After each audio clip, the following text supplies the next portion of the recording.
Hello student, आज हम chapter number 6 का पार्ट 3 पढ़ेंगे। पार्ट 2 तक हमने क्या पढ़ा था, एक बार हम उसका क्विक रिवीजन कर ले। यस, हमने एक्सरसाइज 6.1 करी थी।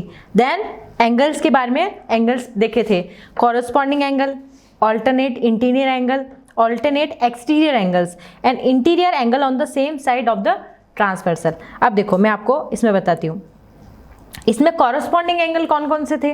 देखो कॉरस्पॉन्डिंग 1 और 5, ये कोई लाइन M है और ये N है। M लाइन के ऊपर की साइड लेफ्ट साइड में एंगल 1 है, सेम पोजीशन पे लाइन N के लेफ्ट साइड में ऊपर की साइड में 5 है, तो 1 और 5 आर कॉरस्पॉन्डिंग एंगल। 2 और 6, वेयर इज 2 और 6, दीज आर कॉरस्पॉन्डिंग एंगल। 4 और 8, 4 और 8, और 3 और 7, 3 और 7, these 4 pair are corresponding angle।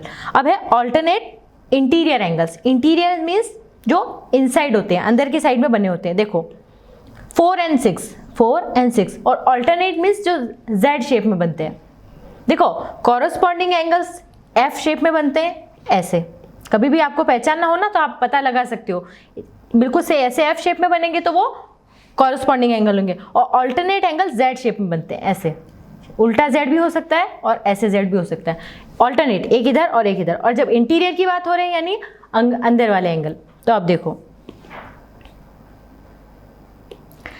4 और 6, अब 4 कहाँ है, ये, एंड 6 दोनों अल्टरनेट इंटीरियर एंगल है। एंड देन 3 और 5, ये अल्टरनेट इंटीरियर एंगल के पेयर्स हैं। Next alternate exterior angle, exterior यानी जो बाहर की साइड में है लाइन के। अब इसमें देखो ये है एंगल 1 और 7, 1 इस साइड में एंड 7 इस साइड में। देन 2 और 8, 2 और 8, 1 और 7 एंड 2 और 8, ये ऑल्टरनेट एक्सटीरियर एंगल थे। And then interior angle on the same side of the transversal, मतलब इंटीरियर एंगल है एंड द लाइन के same side of the transversal है। ये ट्रांसवर्सल लाइन है, ये तो दोनों मेरी पैरेलल लाइंस थी, और ये L मेरी ट्रांसवर्सल लाइन है। देन उसके सेम साइड में 4 और 5, ये same side of the transversal है। एंड 3 और 6, ये भी मेरे same side of the transversal है। तो दो पैर कौन से हो गए, 4 और 5 एंड 3 और 6। ये हमने लास्ट पार्ट में देखा था। देन उसके बाद में हमने प्रॉपर्टी पढ़ी थी कॉरस्पॉन्डिंग एंगल और अल्टरनेट एंगल की। एंड देन आज हम नया टॉपिक स्टार्ट करेंगे 6.6, lines parallel to the same lines. मतलब देखो अगर 2 लाइंस पैरेलल है, कोई लाइन 1 और 2 तो पैरेलल है, और अगर थर्ड लाइन भी फर्स्ट लाइन की पैरेलल है तो वो आपस में तीनों पैरेलल होगी। जैसे देखो ये कोई लाइन है L, सेकंड लाइन है M, और थर्ड कोई लाइन है N, तो L M के भी पैरेलल है और L N के भी पैरेलल है। इसका मतलब ये तीनों लाइंस पैरेलल है। और ये कोई लाइन ट्रांसवर्सल लाइन है L, इसका मतलब एंगल 1, एंगल 2 एंड एंगल 3, तीनों एंगल मेरे कॉरस्पॉन्डिंग एंगल होंगे और इक्वल होंगे। क्लियर। तो अगर आगे मैं और भी लाइन बना सकती हूँ, N बना दी, R कोई R P Q, ऐसी मैं और लाइनें भी बना सकती हूँ, तो वो भी सब लाइन पैरेलल्स होगी। तो अब देखो theorem, yes, lines which are parallel to the same lines are parallel to each other. Okay, जो अगर सेम लाइन के पैरेलल है वो आपस में भी पैरेलल होगी। क्लियर, यानी ये सारी लाइंस आपस में भी पैरेलल होगी। अब इसी के बेस पे आगे हम एग्जांपल्स करते हैं। करें, let's start. Example number 4, in the figure 2.6.24, PQ parallel to RS। देखो PQ कहाँ है, this one, and RS this one, both are parallel to each other. Next angle MXQ। अब देखो MXQ कहाँ है, ये कोई एंगल है MXQ। देखो जैसे ही एंगल के बारे में दिया है आप पॉइंट आउट करो, कॉपी में देखो कि MXQ है कहाँ, क्योंकि आप जब तक उसको देखोगे नहीं ना तब तक आपको आइडिया नहीं लगेगा। तो where is MXQ, this one, this angle is 135। Then MYR, this angle is 40 degree. Clear? ये 135 है और ये 40 डिग्री एंगल है। अब मुझे क्या फाइंड करना है इस एंगल में? देखो मुझे फाइंड करना है एक्स, एम और वाई, ये एंगल की वैल्यू मुझे टोटल फाइंड करनी है। अब देखो अभी हमने यही पढ़ा था कि अगर दो लाइंस पैरेलल है तो एक और अगर मैं पैरेलल लाइन खींच दूं इसके, सपोज मैंने ये लाइन कोई मैंने ए बी पैरेलल खींची, क्लियर? मैंने ए बी लाइन पैरेलल मैंने ड्रॉ करी है। अब देखो अब इसमें आपको थोड़ा बहुत आपको आइडिया लगाना पड़ेगा कि मैं इस क्वेश्चन को कैसे सॉल्व कर सकती हूँ, ठीक है? अब देखो ये है 135। अब आप थोड़ा सा आइडिया लगाओ, ये मेरी एक स्ट्रेट लाइन है कि नहीं है? तो ये एंगल आप निकाल सकते हो। कैसे? बाय लीनियर पेयर प्रॉपर्टी से, क्योंकि इसका सम कितना होता था 180, तो 135 को 180 में से माइनस करूंगी तो एंगल का सम आ जाएगा ना, तो कितना आएगा 45 डिग्री। तो ये एंगल मेरा हो गया 45 डिग्री। जस्ट अ मिनट, ये हो गया मेरा 45 डिग्री। क्लियर? अब ये 135 है, ये 45 है, और आई ऑलरेडी टोल्ड कि Z पे जो एंगल बनते हैं वो ऑल्टरनेट एंगल होते हैं। अब ये कुछ Z पे बन रहा है कि नहीं बन रहा है? तो ये एंगल कितना हो गया 45। ये पूरा नहीं है, हाफ है, ये बात भी आप नोट करना, ये सिर्फ इतना ही है। अब देखो अब ये एंगल कहाँ से आएगा? अब ये देखो ये भी नीचे 40 है तो ये भी तो Z पे बन रहा है, क्लियर? तो ये एंगल भी कितना हो गया 40। अब मुझे क्वेश्चन में क्या फाइंड करना था? एक्स एम वाई, यानी ये पूरा, ये तो हाफ 45 है और एक पार्ट इसका 40 है, तो टोटल कितना हो जाएगा 40 प्लस 45। निकाल सकते हो ना मैं? Yes. Then total X M B plus B M Y equal to 40 plus 45 यानी 85 डिग्री। आ गई वैल्यू दोनों का सम? समझ में आया? वापस समझो। चलो देखो वापस करते हैं।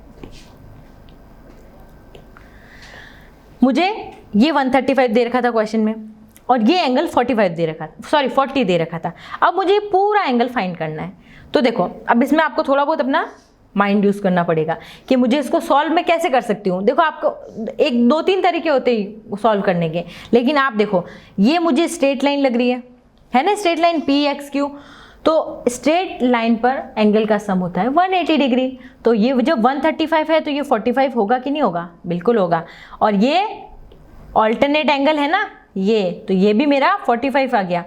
अब ये 40 है तो ये भी 40 होगा, क्योंकि ये भी ऑल्टरनेट एंगल है ना, Z पे बन रहे हैं। तो अब मुझे टोटल ये फाइंड करना था। क्वेश्चन में देखो एक्स वाई एम यानी पूरा, तो 40 प्लस 45 यानी 85 हो गया। अब आ गया समझ में अच्छे से? चलें आगे। Yes, example number 5। अब देखो अब ये प्रूव करने वाले हैं।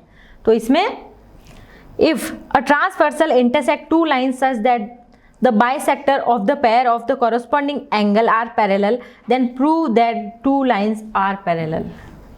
हमको ये प्रूव करना है कि if the transversal intersect, ये कोई transversal intersect two lines that such as bisector of the pair of corresponding angle are parallel,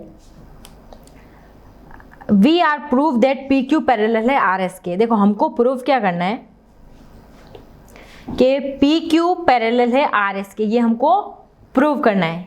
ये हमको गिवन नहीं है, हमको गिवन क्या है?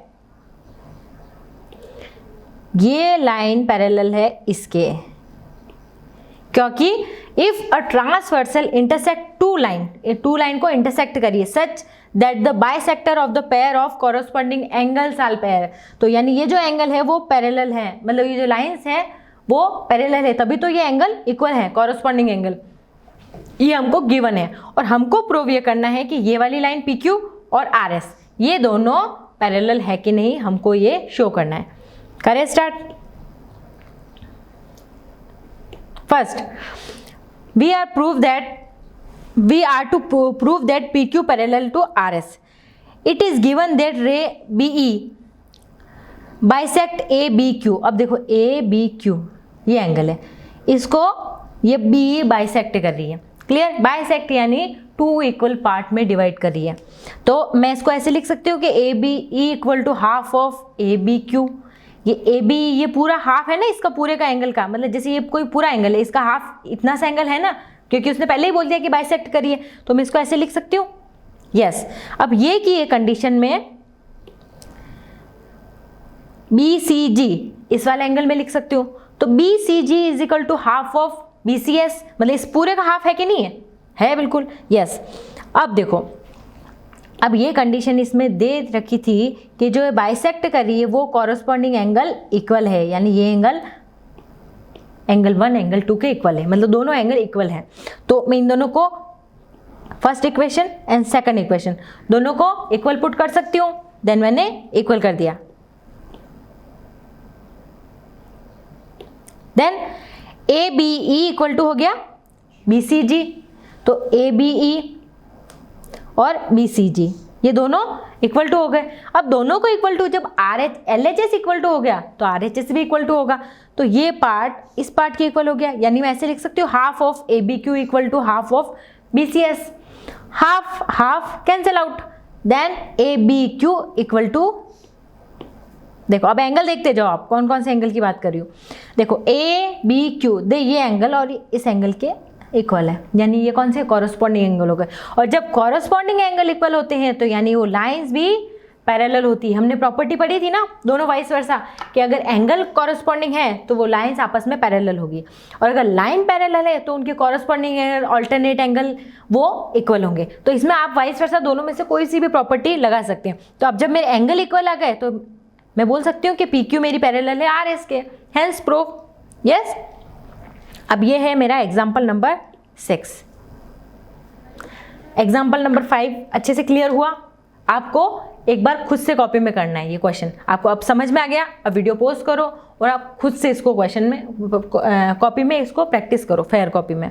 आगे करें एग्जाम्पल नंबर 6। यस, अब ये फिगर्स 6.27 है, इसमें AB पैरेलल है CD के और CD पैरेलल है EF के, यानी तीनों आपस में पैरेलल है। इसका मतलब ये भी हमने पढ़ा था ना कि अगर पैरेलल लाइंस है तो ये आपस में भी पैरेलल होगी। ऐसा नहीं कि आप खाली 1 और 2 ही पैरेलल है, नहीं, ये सारी लाइंस आपस में पैरेलल होगी। तो AB CD के पैरेलल है और CD EF के पैरेलल है। अब इसमें हमको गिवन क्या क्या है, स्टार्ट करें।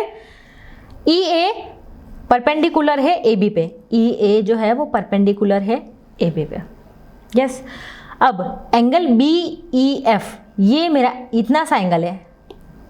देखो आपको बहुत ध्यान से मेंशन करना है कि BEF कौन सा एंगल है, ये एंगल, ये इतना, ये ऐसे नहीं कि आप पूरा पार्ट ले लो, नो, सिर्फ इतना सा एंगल 55 है। और find the value of X, Y and Z। अब मुझे X, Y और Z की वैल्यू फाइंड करनी है। ये मेरा X, ये मेरा Y और ये है मेरा Z। करें, देखो अब इस डायग्राम को आप ध्यान से देखो। अगर ये लाइंस पैरेलल है, AB पैरेलल है, CD पैरेलल है EF के, तो आप प्रॉपर्टी लगा सकते हैं, कॉरस्पॉन्डिंग एंगल, ऑल्टरनेट एंगल, कोई सी भी। और ये कोई ट्रांसवर्सल लाइन है। अब देखो ये एंगल है 55, तो Y कितना होगा? याद है थर्ड वन वाली प्रॉपर्टी कौन सी थी? देखो अभी आपको बताती हूँ मैं, ये वाली, interior angles on the same side of the transversal, उनका सम कितना होता है? 180 डिग्री, अगर वो पैरेलल लाइन है। तो इसमें भी सेम हो है कि नहीं है?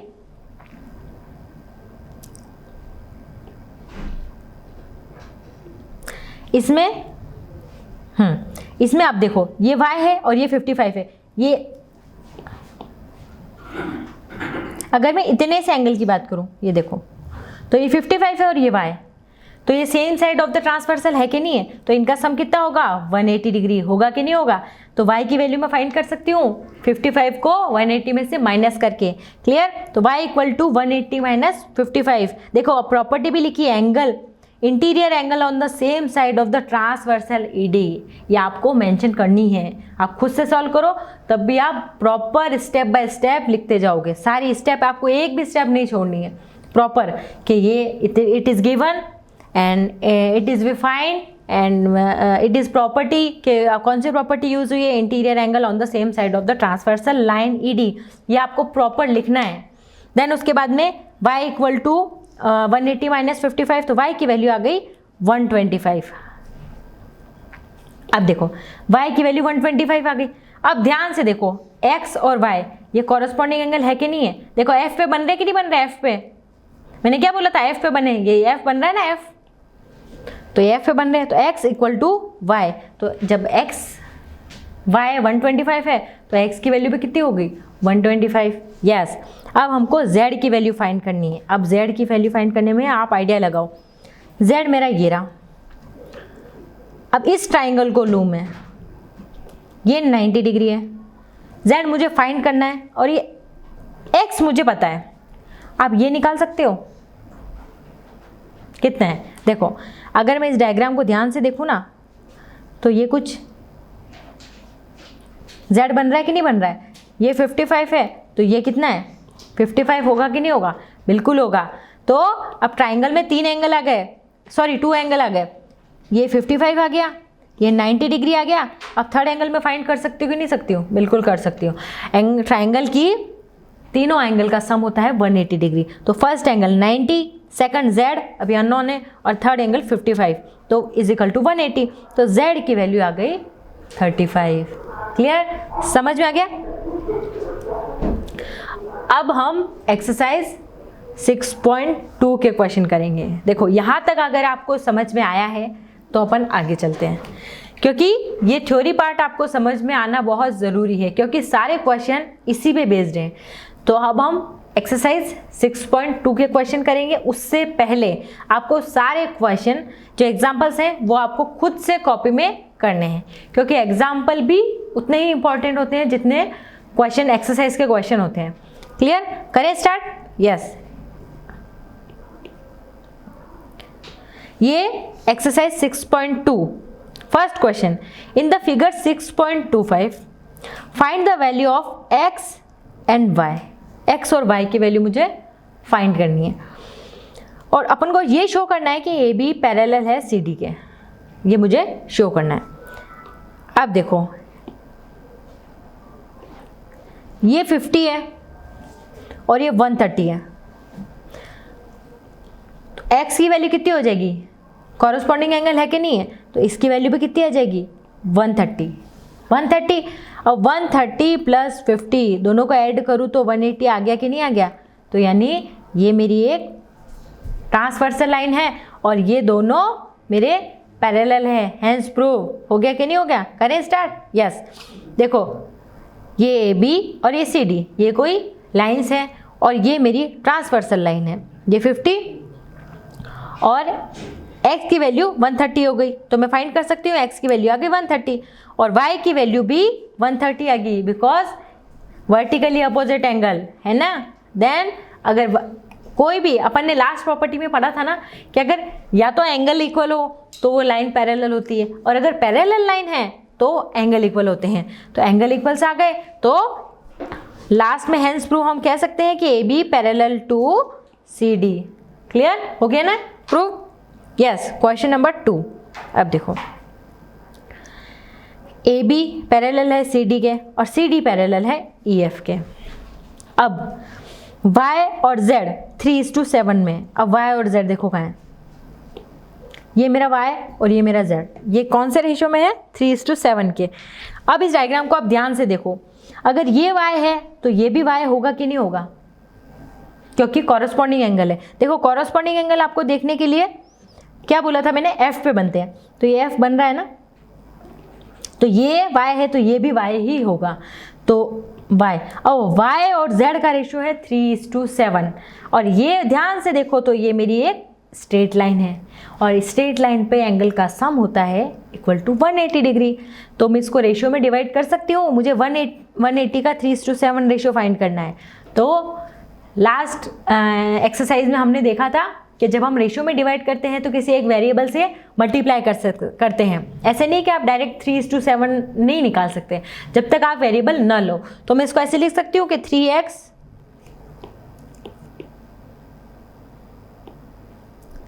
3x plus 7x equal to 180 degree, क्योंकि तब अपन को 3:7 में रेशियो में इसको डिवाइड करना है, तो वही मैं लिख सकती हूँ 3x plus 7x is equal to 180 degree. तो ये x और y की वैल्यू आ जाएगी, और जो x ये y की वैल्यू आ गई और उसको 180 में से माइनस करेंगे तो x की वैल्यू आ जाएगी। करें स्टार्ट। यस, सबसे पहले हमको गिवन क्या है, ए बी पैरेलल है सी डी से, सी डी पैरेलल है ई एफ से, ये हमने सबसे पहले लिख दिया। देन ये सेम हो गया y, तो y और z का रेशियो है 3:7, तो मैंने इसको लिख दिया 3a प्लस, आप 3x भी लिख सकते हो और 3a भी लिख सकते हो। मैंने a इसलिए यूज लिया क्योंकि x इसमें ऑलरेडी यूज्ड है, ये टर्म x, तो अगर आप x लिखोगे तो आप कंफ्यूज हो जाओगे, इसलिए मैंने एक नई टर्म ले ली a। 3a plus 7a equal to 180 degree, यानी 10a इक्वल टू 180 डिग्री। अब मुझे a की वैल्यू फाइंड करनी है, तो 10a इक्वल टू 180 है, तो a equal to 180 divided by 10, 0 से 0 कट आउट, a की वैल्यू आ गई मेरी 18। लेकिन मुझे a थोड़ी चाहिए, मुझे क्या चाहिए 3a, तो 3 इंटू 18 यानी 54। सेकंड 7a यानी 7 इंटू 18 कितना हो गया 126। क्लियर, तो आ गई मेरी 3a और 7a की वैल्यू, और यही वैल्यू मेरी y की भी होगी क्योंकि रेशो में y और z ही तो डिवाइड थे, तो y की वैल्यू होगी 54 और z की वैल्यू होगी 126। अब देखो x plus Y equal to 180 degree है, यहाँ पे देखो ये दोनों interior angle of the transversal है कि नहीं है, one side same side transversal है, उनका सम कितना होता है 180 डिग्री, तो x plus Y equal to 180 degree, तो x प्लस वाई की वैल्यू कितनी है 54 इक्वल टू 180 डिग्री, तो x की वैल्यू 180 माइनस 54 126 आ गई। तो फाइंड हो गई हमको x, y और z तीनों की वैल्यू, है ना।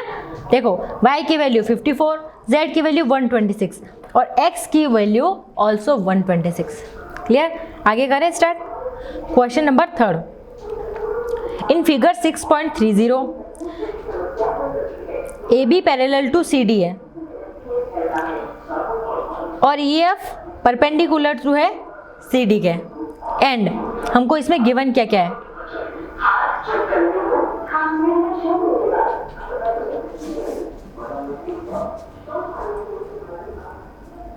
अब इसमें हमको गिवन क्या है EF परपेंडिकुलर टू CD, यानी ये एंगल मेरा 90 डिग्री है। क्लियर, और इस पूरे एंगल की वैल्यू दे रखी है G, E और D 126 पूरे एंगल की है।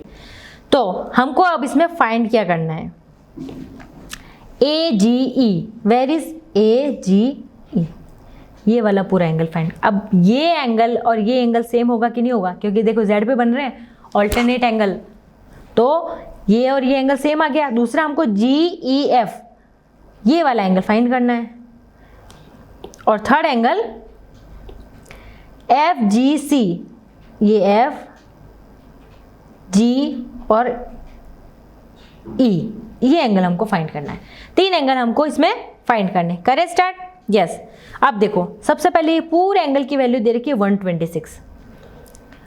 अब तो सिर्फ GEF की वैल्यू कितनी हो जाएगी इस छोटे वाले एंगल की, तो आप 90 में से माइनस, क्योंकि ये 90 है तो ये छोटा वाला एंगल कितना हो जाएगा 126 में से 90 निकाल दो तो कितना है आगे 36। अब AGE की भी सेम होगी, देखो AGE पूरा है और ये तो ये Z पे बन रहे हैं ना, तो ये ऑल्टरनेट एंगल हो गए कि नहीं हो गए, तो AGE की वैल्यू भी 126 हो जाएगी। अब हमको निकालनी है FGE की वैल्यू। अब इस लाइन को देखो, ये FGE इस एंगल की वैल्यू मुझे फाइंड करनी है। तो देखो ये मेरी स्ट्रेट लाइन है, यस, ये एंगल मेरा आ गया 126 है ना, यस। अब ये स्ट्रेट लाइन है तो मैं ये रिमेनिंग एंगल फाइंड कर सकती हूँ ना, कैसे 180 में से माइनस करके, क्योंकि ये स्ट्रेट लाइन है, लीनियर पेयर है, तो 180 माइनस 126 तो आ गई 54। आ गए तीनों एंगल की वैल्यू। देखो हमको 3 एंगल ही तो फाइंड करने थे, एक तो GEF, एक AGE और एक FGE, तीनों एंगल की वैल्यू आ गई। क्लियर, आगे करें क्वेश्चन नंबर 4। समझ में आया या वापस समझाओ, एक बार वापस समझो, चलो।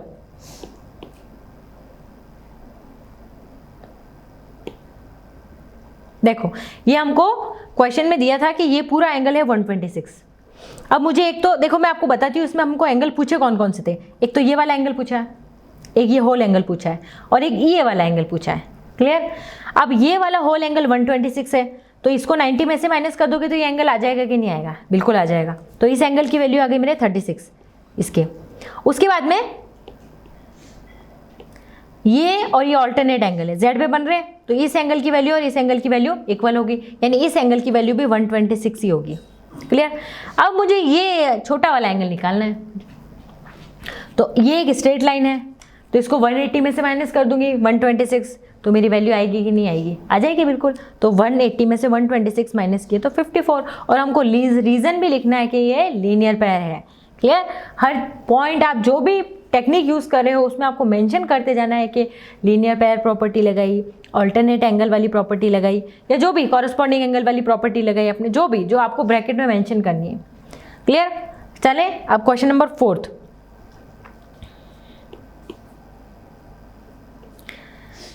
फिगर 6.31, ये मेरा 6.31 है। इसमें पी क्यू पैरेलल है एस टी के, मतलब ये दोनों आपस में पैरेलल लाइंस है। ठीक है? और P Q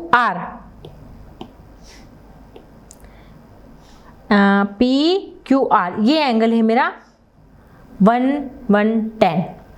second R S T, ये एंगल है मेरा 130। ठीक है? और हमको फाइंड करना है क्यू आर एस, ये वाला छोटा वाला एंगल मुझे फाइंड करना है। अब देखो इसने एक हिंट दिया है, draw a line parallel to S T through point R. अब मुझे एक लाइन ड्रॉ पैरेलल करनी है एस टी के, जो इससे ये दोनों पैरेलल हो। और एक बात और हमने अभी लास्ट प्रीवियस सेशन में अभी पढ़ी थी हमने लास्ट, कि अगर टू लाइंस पैरेलल है, जैसे ये लाइन की ये लाइन पैरेलल है और इस लाइन की ये लाइन भी पैरेलल है, तो आपस में ये तीनों भी पैरेलल होगी। ये भी हमने पढ़ा था कि वो आपस में भी पैरेलल होगी, तो यानी ये तीनों लाइंस आपस में पैरेलल होगी। क्लियर? अब देखिए, अब आते हैं हम क्वेश्चन पे। अब हमको फाइंड ये बीच वाला एंगल करना है। अब देखो ध्यान से देखो, ये मेरा अगर पैरेलल लाइन मैंने ड्रॉ करी है, तो ये एंगल और ये एंगल, इन दोनों का सम कितना होगा? 180 होगा कि नहीं होगा? कौन सी property? Interior angle on the same side of the transversal. आपको मेंशन करना है इसमें कि interior angle of the same side of the transversal. तो angle P Q R this one and X R Q this one equal to 180 degree. Yes, अब P Q R की value मुझे पता है, एक्स आर क्यू मुझे नहीं पता है, कोई बात नहीं, सेम एज इट इज लिख दो, इक्वल टू 180 डिग्री। 110 को इक्वल टू के इस साइड ले गए तो 180 में से माइनस हुआ, तो X R Q equal to 180 minus 110 equal to 70 degree. Clear? तो एक्स आर क्यू की वैल्यू आ गई, इसकी वैल्यू आ गई 70 डिग्री। क्लियर? ऐसे ही सेम देखो, ये वाली लाइन देखो, ये दोनों पैरेलल लाइंस है और ये सेम साइड ऑफ ट्रांसवर्सल है कि नहीं? तो ये 130 है, तो ये कितना होगा? 50, क्योंकि 180 में से माइनस किया तो कितना हो गया? 50। अब देखो दो एंगल्स मेरे आ गए, मुझे तो एक्चुअली फाइंड क्या करना था? ये वाला एंगल। अब ये मेरा कितना आया था? 70, ये मेरा 50, तो अभी बीच वाला फाइंड कर सकती हूँ ना मैं, क्योंकि ध्यान से देखो ये मेरी एक स्ट्रेट लाइन है और स्ट्रेट लाइन पर एंगल का सम 180 डिग्री होता है। तो करें तो 70 प्लस 50 120, और 120 को 180 में से माइनस करो तो 60 डिग्री। तो ये एंगल कितना आ गया मेरा? 60 डिग्री। क्लियर? क्योंकि देखो ये मेरी एक स्ट्रेट लाइन बन रही है, जब ये 70 है ये 50 है, तो ये मैं निकाल सकती हूँ बिल्कुल। दोनों को ऐड किया और 180 में से माइनस किया, तो 180 minus 120 equal to 60 degree. Clear हो गया? समझ में आया अच्छे से आपको? चले आगे। अब मैं करती हूँ क्वेश्चन नंबर 5। अब देखो फिगर 6.23 है, इसमें A B parallel to C D है। पहले तो देखो जैसे ही आपको गिवन जो है ना, वो आप सबसे पहले देख लिया करो कि हमको क्या क्या गिवन है क्वेश्चन में। तो first of all A B parallel to C D है। यस, अब हाँ, ए पी क्यू ये एंगल 50 डिग्री है और P D R this one angle 27 degree. तो हमको एक्स और वाई की वैल्यू फाइंड करनी है। अब देखो, अब ये आपको डायग्राम दिख रहा है 6.32 का। अब इसमें देखो ये एंगल अगर 50 डिग्री है तो ये z पे बन रहा है, तो x की वैल्यू भी 50 आ गई कि नहीं आ गई? बिल्कुल आ गई। तो ये मेरी 50 आ गई। अब मुझे y फाइंड करना है। देखो एक आइडिया और है, अगर आप ये 127 है और ये एक स्ट्रेट लाइन है, तो अगर इसको 180 में से माइनस करके वैल्यू लिया हो, देन इस एंगल की वैल्यू पता है, इस एंगल की पता है, और ट्राइंगल सम प्रॉपर्टी क्या होती है? ट्राइंगल की तीनों एंगल का सम 180 डिग्री के इक्वल होता है, तो हम निकाल सकते हैं। यस, तो अब देखो, तो x की वैल्यू भी कितनी है? 50 है कि नहीं है? Because alternate interior angle. उसके बाद में हाँ, अब y की वैल्यू मुझे फाइंड करनी है, तो y की वैल्यू ओके। अब देखो ये डायग्राम आप देखो एक क्वेश्चन करने के क्या दो तरीके होते हैं, तो बहुत सारे तरीके होते हैं। जैसे आपको जो क्वेश्चन, अब या तो आप इसमें x की वैल्यू 50 आ गई, अब ये 127 को 180 में से माइनस कर दो, तो और देन उसके बाद में एंगल सम प्रॉपर्टी से आप निकाल सकते हो। या फिर देखो ये देखो z पे बन रहा है कि नहीं बन रहा है, तो यानी 127 इक्वल टू क्या होगा? y plus 50। तो ऐसे लिख सकती हूँ, तो y प्लस 50 इक्वल टू 127। तो y की वैल्यू 50 इधर गया, तो y की वैल्यू कितनी आ गई? 77।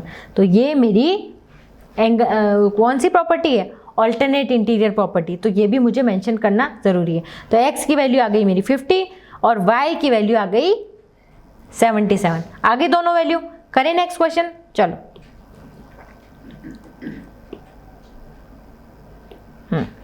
In figure 6.33, PQ and RS are two mirror placed parallel to each other। देखो ये दोनों आपस में एक मिरर है और वो पैरेलल है, ये हमको मेंशन कर दिया है। The incident ray AB strikes the mirror PQ। अब AB कोई रे है जो PQ मिरर पे एट पॉइंट B पे स्ट्राइक करती है, मतलब वो इंसिडेंट रे है। And the reflected ray move along the path BC, और वापस वो रिफ्लेक्ट होके BC आ जाती है। देन उसके बाद में वापस वो CD चली जाती है। ये रिफ्लेक्टेड वे, जैसे अपन पाथ है ना, वहाँ AB BC CD DE ऐसे, और BP और PQ और RS पैरेलल लाइंस है। देन अब हमको प्रूव क्या करना है? हाँ, prove that AB parallel to CD है। ये हमको देखना है कि AB पैरेलल है CD के है कि नहीं, हमको ये देखना है। तो अब देखो, अगर हम ये प्रूव कर दें कि ये एंगल पूरा इस एंगल के बराबर है, ठीक है, तो ये आपस में पैरेलल लाइंस हो जाएगी। बिकॉज ऑल्टरनेट एंगल अगर इक्वल हो जाए तो लाइंस भी पैरेलल होगी कि नहीं होगी, क्योंकि हमको AB पैरेलल है CD के, यही फाइंड करना है। तो अगर ये एंगल इस एंगल की प्रूव हो जाए तो हम क्लियर कर सकते हैं। देखो अब हमने साइंस में लास्ट क्लासेस में या अभी भी हमने पढ़ा है कि अगर कोई रे इंसिडेंट करती है तो इंसिडेंट रे का जो एंगल है वो इक्वल टू किसके? रिफ्लेक्ट है जो रे के एंगल के इक्वल होता है। जैसे ये मैंने कोई रे इंसिडेंट करी और ये मेरी रिफ्लेक्ट हुई, तो एंगल ऑफ इंसिडेंट 1 है सपोज, तो एंगल ऑफ रिफ्लेक्शन के इक्वल होगा कि नहीं होगा? तो मैं ऐसे लिख सकती हूँ कि 1 इक्वल टू 2, बिकॉज हमने साइंस में पढ़ा है कि angle of incidence equal to angle of reflection. तो 1 इक्वल टू 2, और इसको भी मैं 2 पार्ट में डिवाइड करती हूँ, 3 and 4। तो angle of incident equal to angle of reflection, तो 3 इक्वल टू 4 होगा। अब ये मेरे ऑल्टरनेट एंगल है। अब मैं 1 + 2 को प्लस करती हूँ और इधर 3 + 4 को प्लस करती हूँ, तो 1 + 2 इक्वल टू 3 + 4, क्योंकि अगर ये एंगल आपस में इक्वल है तो ये पूरे इनका पेयर 1 + 2 इक्वल टू 3 + 4 भी इक्वल होगा, बिकॉज क्योंकि 1 equal to 2 and 3 equal to 4, तो अगर दोनों को ऐड कर दूं तो भी इक्वल होंगे। तो 1 + 2 इक्वल टू 3 + 4, तो यानी ये पूरा एंगल इस पूरे एंगल के इक्वल हो जाएगा। अब जब ये एंगल इक्वल हो गए तो ये Z पे मेंशन कर रहे हैं, है ना, तो यानी ऑल्टरनेट एंगल हो गए। इसका मतलब लाइन AB और लाइन CD पैरेलल है, और यही तो हमको प्रूव करना था। सो हेंस प्रूव कि लाइन AB और CD पैरेलल है। क्लियर? तो ये हमारा एक्सरसाइज 6.2 फिनिश हुई। अब हम angle sum property of the triangle देखेंगे कि इसकी प्रॉपर्टी क्या होती है। करें स्टार्ट। आगे आपको 6.2 की क्वेश्चन की अच्छे से प्रैक्टिस करनी है, सारे क्वेश्चन की, क्लियर, तभी आपको सारे क्वेश्चन अच्छे से समझ में आएंगे। तो अभी 6.2 फिनिश हो गई, अच्छे से प्रैक्टिस करो सारे क्वेश्चन की, और देन उसके बाद में आप आगे फर्दर 6.3 पे जाओगे। Angle sum property of the triangle, इसमें आपको एंगल सम प्रॉपर्टी बतानी है। अब थ्योरम क्या है कि the sum of the angle of the triangle is 180, मतलब ये कोई मेरा ट्राइंगल है, उसके तीनों एंगल का सम होता है 180 डिग्री, ये बोल रहा है। यस, मतलब ये तो हम जानते हैं, लेकिन हमको ये प्रूव करना है। तो देखो, अब प्रूव करने के लिए मैं आपको एक हिंट देती हूँ। मैं आपको बोल रही हूँ कि आप P से एक लाइन ड्रॉ करो ऊपर, उस लाइन X और Y कोई लाइन है, ये मैंने ड्रॉ करी। अब ये मेरा एंगल, ये मैंने लाइन ड्रॉ कर दी। अब ये एंगल मेरा 1 ऑलरेडी था, इसको मैंने दिया 4 और इसको मैंने दिया 5, ये कोई मैंने नेमिंग कर दी 4 और 5 एंगल की, क्लियर। अब देखो, ये मेरी स्ट्रेट लाइन है कि नहीं है? तो मैं ऐसे लिख सकती हूँ कि एंगल 4 + 1 + 5 = 180 डिग्री, क्योंकि इस पूरी लाइन का सम कितना हो जाएगा 180 डिग्री। तो मैं ऐसे लिख सकती हूँ 4 + 1 + 5 = 180 डिग्री। देन अब देखो इस डायग्राम को, ये 4 है और ये 2 है, ये Z पे बन रहे हैं, ये ऑल्टरनेट एंगल है ना, तो 4 = 2। यस, अब इसको देखो 5 और ये 3, तो 5 = 3, ये भी इक्वल होंगे कि नहीं होंगे? यस। तो अब मैं 4 की जगह 2 पुट कर सकती हूँ और 5 की जगह 3 पुट कर सकती हूँ, बिल्कुल कर सकती हूँ। तो मैं इसको ऐसे लिख सकती हूँ कि 1 + 2 + 3 = 180 डिग्री। यस, और यही तो हमको प्रूव करना था कि तीनों एंगल, ट्राइंगल के तीनों एंगल का सम 180 डिग्री होना चाहिए, clear.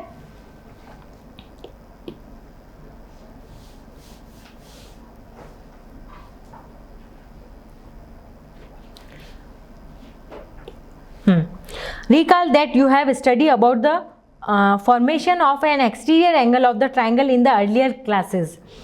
Or QR is produced to point S and PRS is called the exterior angle. देखो, हमने लास्ट क्लासेस में पढ़ा था कि एक्सटीरियर एंगल इक्वल टू होता है इंटीरियर, और वो भी सम ऑफ इंटीरियर एंगल, और वो भी अपोजिट एंगल होनी चाहिए। ऐसे नहीं कि आप जस्ट पास वाला ले रहे हो। तो इसको मैं ऐसे लिख सकती हूँ कि angle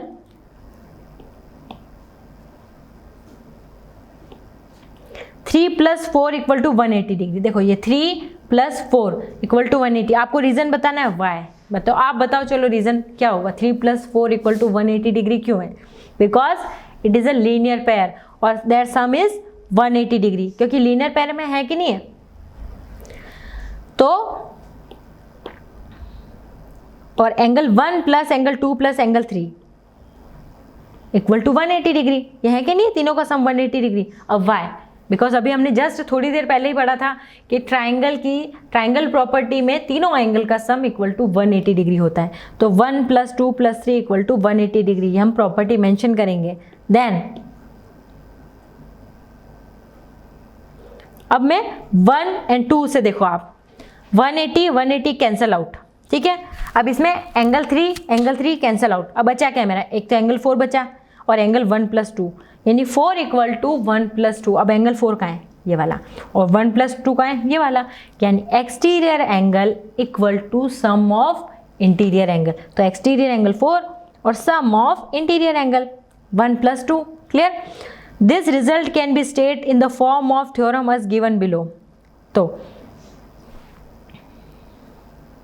if a side of triangle is produced, then the exterior angle so formed is equal to the sum of two interior opposite angle।